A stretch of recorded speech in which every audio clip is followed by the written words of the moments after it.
మాండూక కన్య సుశోభన. సూర్యవంశంలో పరీక్షిత్తు అనే ప్రసిద్ధుడైన రాజు అయోధ్యను పాలించేవాడు. ఇతడు అభిమన్యుని కొడుకు పరీక్షిత్తు కాడు. అది చంద్రవంశము. అయితే అతడు వేటకని బయలుదేరగా ఒక భూపద మధ్య ఒక కన్యను చూశాడు. ఆమె దగ్గరకు వెళ్ళి పలకరించాడు. నీవెవరి దానివి అని. ఆమె మా నాన్న గారి మాటపై ఈ అడవిలో వరుణికై ఎదురుచూస్తున్నాను అంది. ఆ విధంగా గాంధర్వ వివాహం చేసుకున్నాడు. వివాహం చేసుకోవడానికి ఆమె ఒక మాట తీసుకుంది, తనను ఎప్పుడూ జలక్రీడ చేయమనకూడదు అని. సరే అని తన నగరం తీసుకుని వచ్చాడు. ఆమెను ఒకనాడు చాలా ఉక్కబోతగా ఉన్నప్పుడు నీటిలో దిగి ఉపశమనం పొందాడు పరీక్షిత్తు. నువ్వు రా అన్నాడు. ఆమె నవ్వు ఊరుకుంది. నువ్వు ఉపశమనం పొందు అన్నాడు.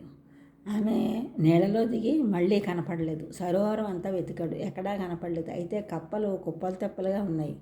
వాటిని చూసి ఇవే నా రాణిని మింగేశాయని మొత్తం రాజ్యంలోని నీళ్లు ఉన్న ప్రతి చోట ఉన్న కప్పలను చంపేయాలని ఆజ్ఞాపించాడు. రాజాజ్ఞ. సేవకులు అన్ని దిక్కులకు బయలుదేరి ఎక్కడ కప్పలు ఉంటే అక్కడ చంపేశారు.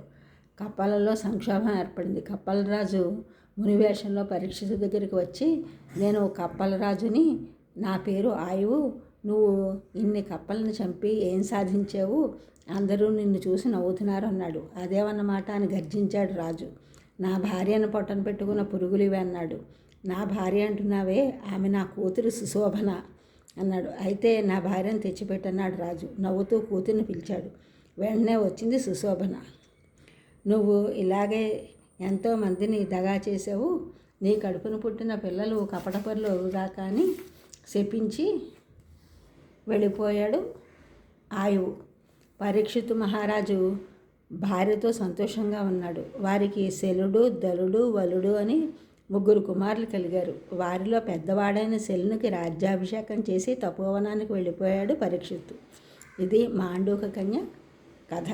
ఈ ఛానల్ చూసిన వారందరూ కూడా సబ్స్క్రైబ్ చేయండి, షేర్ చేయండి, లైక్ చేయండి, కామెంట్ చేయండి. సబ్స్క్రైబ్ చేసిన వారందరూ కూడా కృతజ్ఞతలు, షేర్ చేసిన వారు, లైక్ చేసిన వారు, కామెంట్ చేసిన వారందరికీ కూడా ధన్యవాదములు.